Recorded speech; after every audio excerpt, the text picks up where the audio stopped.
Testing, testing. Can you all hear this in the back?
So this is on. When it has the green light, you can turn it off. So about how close? Like that? Yeah. And just normal voice? Okay. And then you are co-presenting, right? with Yes. Tiffany? So you'll just want to pass the mic back and forth. I'm going to do the first half. She's going to do the second half, Okay. just to make it easier that Okay. way. And then the audience, And I can help pass the mic out to everybody because the audience from home won't be able to hear what they're saying. So you could either pass the mic to them or you can just repeat what they say and then answer the question. Okay. I think it's easier. It can be hard to remember to repeat the yeah, question. I would. It's So, easier. Yeah. We can walk down. It's not a big Yeah. space, so we can walk down to that. We Okay. do have another microphone that's corded, so if you wanted, like, I could pass this mic around and then you could use the corded mic to answer the questions, whatever you prefer. Matter. Is this usable? So I don't have to hold it, or does that not work It well? doesn't work well, Okay. unfortunately. All right. There's my Yeah. answer. Yeah.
actually, like about here. Thank you. And talking normal.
Good evening and welcome.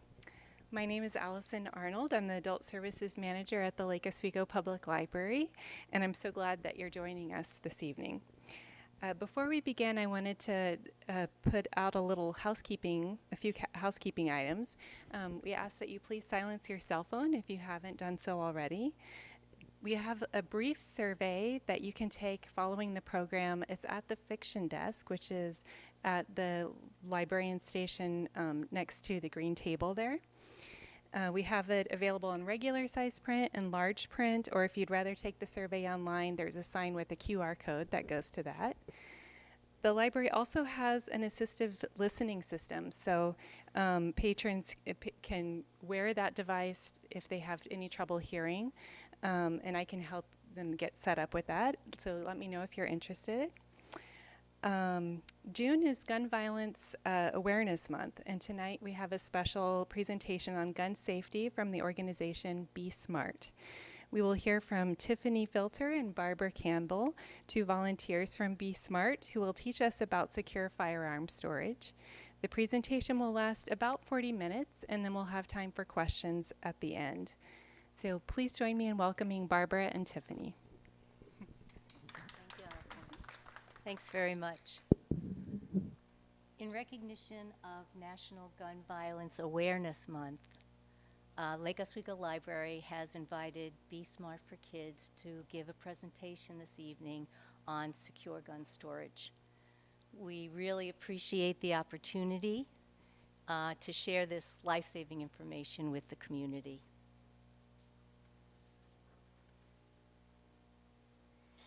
Before we begin our discussion about the Be Smart campaign, I do want to let everybody know that we touch on the topic of children and gun violence.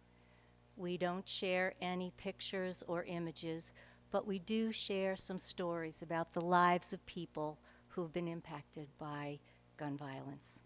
So please take care of yourself. If you need to take a pause or step away, please do so. I also want to let you know we'll have time for questions and comments at the end of our presentation this evening.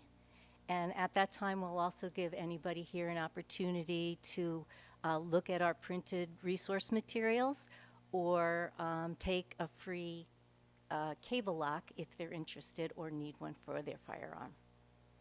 My name, as Allison said, is Barbara Campbell. I am a longtime Lake Oswego resident and frequent user of our great library. My husband and I raised our family in Lake Oswego. I'm also a recently retired psychologist. In my professional life, I've seen the toll that gun violence can take on people's lives, including people who are dealing with domestic violence situations in their family or people struggling with suicidality, where the presence of a weapon increases the lethality risk immensely. In my personal life, I know how important it is and how we all feel it's important for our kids to be safe and to feel safe at home, at school, and in our communities. These are some of the reasons that I volunteered to be a Be Smart presenter and a Be Smart volunteer approximately 2 years ago. And I'm Tiffany Filter. I am a elementary school teacher here in Lake Oswego. I live in West Linn and have 2 kiddos of my own that go to the West Linn public school system.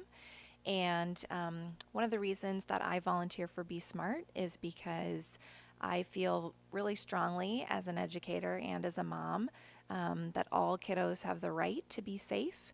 And so it's important for me to advocate to all families that if you have a gun or if you don't have a gun, we really want to try and increase the communication between families to make sure that every kiddo is safe.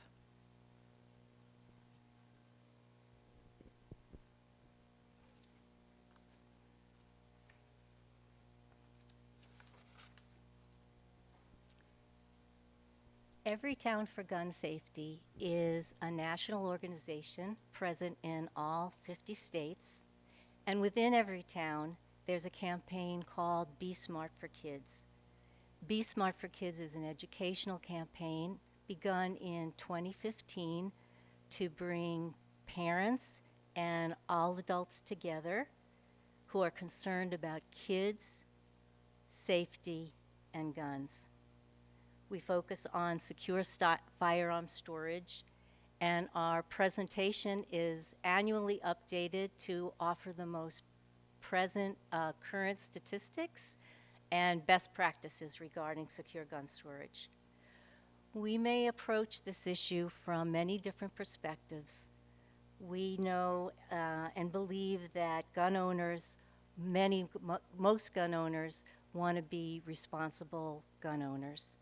And today we're here to talk about what all of us can do, whether we own a gun, whether we don't own a gun, to keep our children and our teens safe from unsupervised access to guns.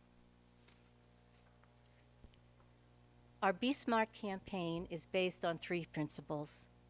We all want kids to grow up healthy and happy. Each of us has a right to decide how to protect our homes and families, including whether or not to have a firearm in our home. And finally, if we can prevent even one child from suffering a firearm-related injury or death, it's our responsibility to do so. To begin, we'd like to provide some context based on current evidence-based information regarding kids and gun violence in the United States. Firearms are the leading cause of death for children and teens. As you can imagine, this is a uniquely American problem. Compared to other high-income countries, youth are actually 20 more times likely to be killed by a gun in the United States. About 65% of these deaths are homicides. Often they're connected, sadly, to domestic or family violence situations, especially involving younger kids. Suicide accounts for another 29%, nearly 1,300 deaths a year. And access to guns triples the risk of suicide. This crisis also disproportionately impacts communities of color. Black and Latino youth are far more likely than their white peers to be killed by gun violence. In Oregon, guns are actually the second leading cause of death among children and teens, right after unintentional deaths such as motor vehicle accidents. In Oregon, 52% of these deaths are suicides. As you can see, this compares unfavorably to the national rate of 29%. And it points to a particular problem in Oregon that Tiffany will address later when she talks about the life-saving steps of Be Smart. Of course, many of us worry about school shootings and mass shootings, which typically make national headlines and catch our attention. The U.S. Secret Service found that about 3/4 of school shooters acquired their firearm at home, the home of a close relative or friend. And the fact is that almost all unintentional child shootings occur in the home. A new study published in May of this year in JAMA Network Open estimated that 6.7 million children in the United States live in households with at least one loaded and unlocked firearm. This estimate, an update from the 2015 and 2021 National Firearms Survey data, actually represents a 50% increase from those prior statistics. So as you can see, it's an alarming problem, and it's a problem that's growing.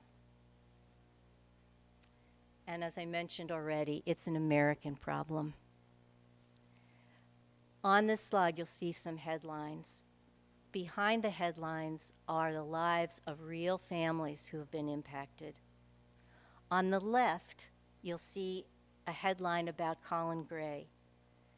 Mr. Gray is the father of an underage shooter at Appalachia High School in Georgia. The young man killed 2 students and 2 teachers that day and injured 9 others. Mr. Gray was convicted in March of this year of second-degree murder and involuntary manslaughter. In relation to the shooting, he had purchased as a present an AR-15 style rifle for his son and allowed him access to the gun and ammunition despite threats the son had made about intent to harm. You may also recall a similar conviction, Jennifer and James Crumley, who were convicted of manslaughter and sentenced to 10 to 15 years in prison for their role in the 2021 Oxford High shooting in Michigan carried out by their teenage son.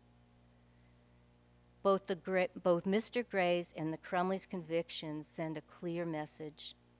Parents can be convicted of serious crimes like murder if they allow their children, particularly children who have signs of emotional disturbance or have intent to harm, access to firearms that are then later used to kill.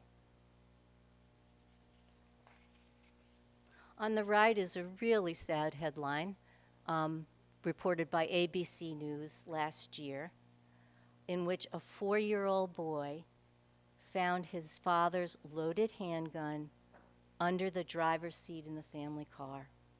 The gun unintentionally discharged and the boy was killed. As the chief of police in that situation noted, it's important that gun owners know where their firearms are at all times when not in their possession, and ensure that those firearms are secured and locked. Closer to home in Oregon, sadly. In Oregon, multiple South Salem High students were involved in a 2024 shooting located at a park, Bush Pasture Park, just a few blocks from school. A young man, Jose Vasquez Valenzuela, was shot and killed that day. 2 other teens were wounded. The shooting had a huge impact, of course, on his family, on Salem's local community, and it, of course, continues to have an impact on many. The last headline reports on a shooting that occurred just this year in March of 2026, which you may recall. 3 teens were injured outside an event center in Hillsborough. Officers rendered first aid for the gunshots until paramedics arrived, transported the teens, to a local hospital, luckily with non-life-threatening injuries. This shooting is just another example of a growing national trend of gun violence that affects young people. However, gun violence is preventable.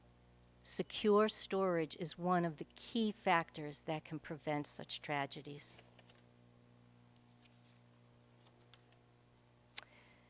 So what can we do as a community? We know that both gun owners and non-owners want to keep our kids safe, and together we can achieve this by learning to be smart for kids. Tiffany is going to take over now and talk about 5 important life-saving steps that prevent senseless gun tragedies. Thanks, Barb. All right, I'm going to start talking about S. S is the first letter in SMART, and S stands for Secure Your Guns in Homes and Vehicles. 17 million households with children contain at least one gun, and the majority of children in gun-owning households actually know where their guns are stored. Everytown research suggests that gun owners store their firearms in 3 steps. 1, unload the gun, removing all the ammunition, including any chambered rounds. 2, lock the unloaded firearm with a locking device or in a locked location such as a gun safe, and we'll show some examples of that. And 3, store the ammunition in a separate secure location. Remember, there's a difference between hiding a gun and securing a gun. We know that kids are really curious. I know that firsthand. And they will find things you don't want them to, if you can think about Christmas gifts and other things like that. On average, at least one gun is stolen from a car every 9 minutes in the United States. New research shows that gun thefts from cars have tripled in the last decade. We know that many risks associated with keeping unsecured firearms inside the cars include damage to your own car or theft, and the potential use of your firearm by a stranger resulting in more injuries and possibly more death. While many states require firearms to be inaccessible to drivers, it's important to take further precautions. We have some handouts available. These give more information about the specific Oregon laws that we have regarding secure gun storage, and these were passed in 2021. So we'll have these available if you'd like them.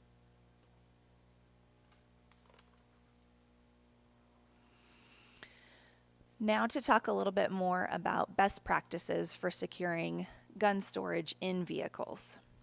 So storing a gun under the seat in an unlocked glove box or in a door compartment is not the same as secure gun storage. Never store a gun in a visible or easily accessible place. Use dedicated safes and or lock boxes secured to the vehicle, and then in addition, lock the vehicle. So here are some examples of what secure storage looks like in practice. There are many different examples. These are just a few that we'd like to highlight to show the diversity of what exists.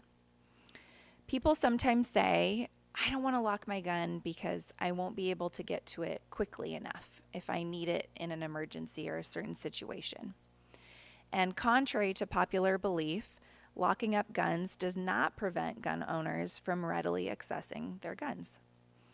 There are lots of options for secure storage that give quick access to a firearm in an emergency, like a biometric safe or a combination lock. So, go back, Debbie. So these are 3 different examples of, depending on what size your firearms are, or the ammunition that you're trying to store. These are 3 different examples, from like really large to medium size to something that fits and can be secured inside your vehicle as needed. Thank you. And then here are 3 additional secure firearm storage for your review.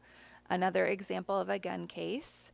And then we also have an example of a trigger lock and what a cable lock can look like. They're sold at various price points, and in some communities, these are available for free. We partner with lots of hospitals all around Oregon, and police departments as well. And our table in the back has some free cable locks for you if you need one or would like one. Although a gun safe, especially a biometric gun safe, can be more expensive than other options, it can be a really good investment. It prevents medical costs or legal costs due to firearm injury, which we know would be more expensive, and prevent the need to replace a firearm taken through theft. All right, M. So we're going back to be smart. M is the second letter in SMART, and it stands for model responsible behavior. Every law-abiding adult has the right to decide whether or not to have a gun in their home. And with that choice comes the obligation of modeling responsible behavior for kids. We know kids are curious. We just mentioned that earlier. And in fact, one study showed that 1/3 of children with guns in the home have handled them without the knowledge of their adults. Modeling responsible behavior is one way adults can prevent unauthorized access to firearms. We believe it's important to talk to your kids about gun safety, And for those of you that don't know, it is part of the Oregon State health curriculum. So teachers are already having those conversations with your kids, but having them again at home can be even more impactful.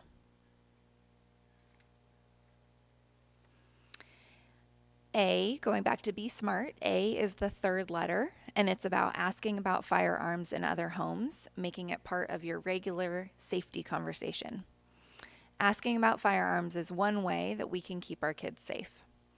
When our kids go to someone else's house or ride in someone else's car, it's our responsibility to ask the safety questions, including questions about car seats, booster seats, riding in the front seat. That's a big one for my 9-year-old. Peanut allergies or any other type of allergies, screen time and access to the internet, and access to alcohol and guns. When we make asking about gun storage part of the regular safety conversation, we can reduce the stigma while keeping our kids safe. So this is a time where I'm just going to tell a little personal story that just happened a couple months ago to me. My 2 kiddos were out to play, were going to go play at another friend's house, and they had, one of them had been to the friend's house before, and I had asked a few questions, but I was like, okay, both of them are going to be there. I really want to get to know this family a little bit better.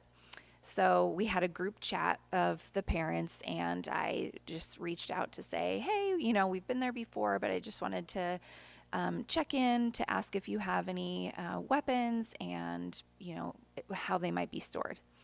So the dad replied, oh yeah, we've got a gun. It's up in the closet in a room. The girls know not to go in there.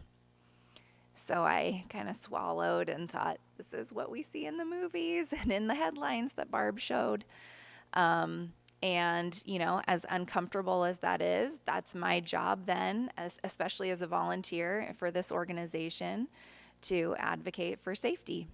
So I said, thanks so much for letting me know. I volunteer for this organization and have access to free gun locks. If you'd like one, let me know. He said, that would be great. And so before my husband dropped them off, my husband helped him put a gun lock on their gun, which felt great.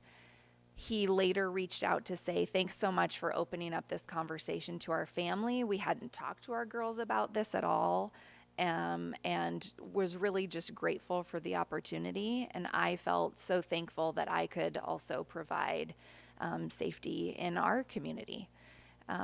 Looking back, instead of asking, do you have any firearms? Do you have any weapons? I think I would rephrase that to say, how are your firearms stored? That might be a little less defensive for somebody that might have one, but might feel uncomfortable admitting that they have a gun. But again, in a group chat, just asking about safety and just presenting it kind of like it was a normal thing. And then really, really helped, I believe, save our kiddos and other kiddos that go to that house again in the future.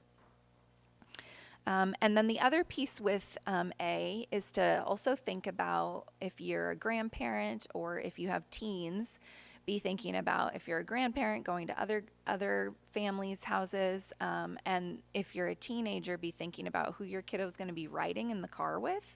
And if there might be the possibility there that there might be firearms in vehicles.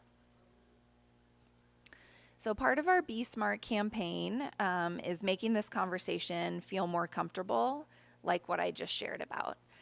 We have examples on our website, and we also have some really great handouts as well about talking to your kids about firearms. And so on our website, we have examples of kind of what I was saying, of how to just slide that question in there, so that if it's your first time asking, or even if it's your 10th time asking, it can still feel like a little bit in your gut, since it's not the norm yet. Okay, R is recognizing the role of guns in suicide. Most people who attempt suicide don't die unless they use a gun. In fact, 90% of suicide attempts with a gun result in death, a much higher fatality rate than any other means of self-harm. This contributes to the fact that 45% of child suicides involve a gun. And this is another reason why it's really important to model responsible behavior and recognize the role of guns in suicide. As children get older, they get more resourceful, and you can take another look at your storage methods. So for now, if you're storing your firearm one way, as your kiddo ages, you might want to think about another way. If you've been using a simple cable lock, you might want to think about getting a gun safe. If you've had teens in your life in any capacity, you may already be aware of the risk of suicide for this age group. The National Youth Survey conducted by the CDC showed that 1 in 5 high school students had seriously considered attempting suicide within the last year. 1 in 5. One study showed that 41% of adolescents in gun-owning households report having easy access to the guns in their home. As we discussed earlier, research shows that secure firearm storage is associated with a decreased risk of child firearm suicide.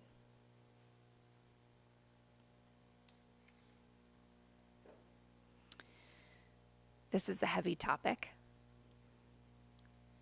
There's an overwhelming body of research that shows suicide is often preventable.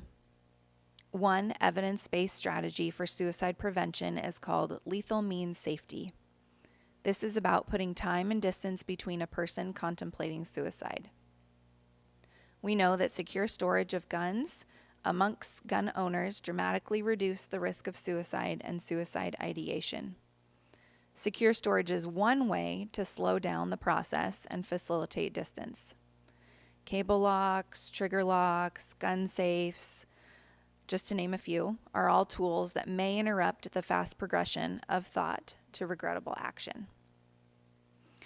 On this slide, we are highlighting some signs to look for that might signal that you have someone in your life that's struggling, not just teens.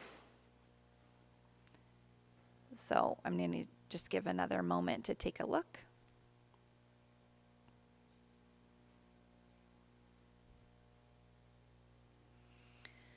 These are some resources that we're helping highlight and provide for you in case you or someone that you care about needs help. Again, I'm going to pause. You can take a picture. You can write down some of this information.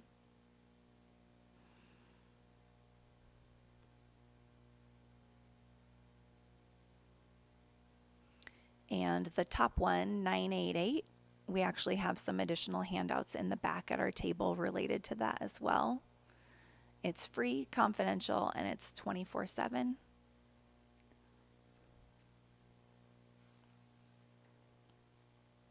All right, T is the last letter in SMART. So tell everyone you know. It's the power of being smart. So one of our questions that we always ask towards the end of our presentations is, how will you commit to being smart today? Sharing the Be Smart message, the way we will save lives, is by spreading awareness. So take just a few moments right now and think about who you are going to tell to be smart. It could be related to those signs that you want to reach out to somebody directly. Could be another grandparent that you know has teenage grandkiddos. You want to make sure that you're helping them stay safe.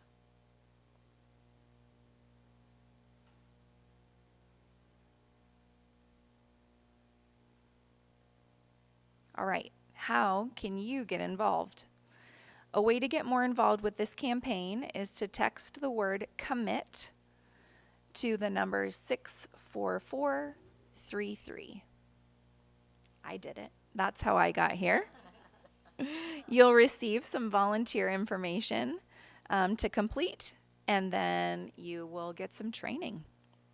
You might be asking, what does it mean to get involved? It looks like a large variety of different things. So if you don't want to become a speaker holding a microphone, you don't have to do that. It's not as bad as it looks, though.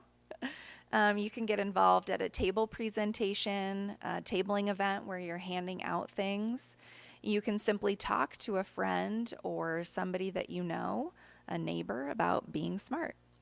You can also donate to help us purchase more gun locks and educational awareness materials. We have a QR code that we will pass around, and that's one way that makes donations really easy.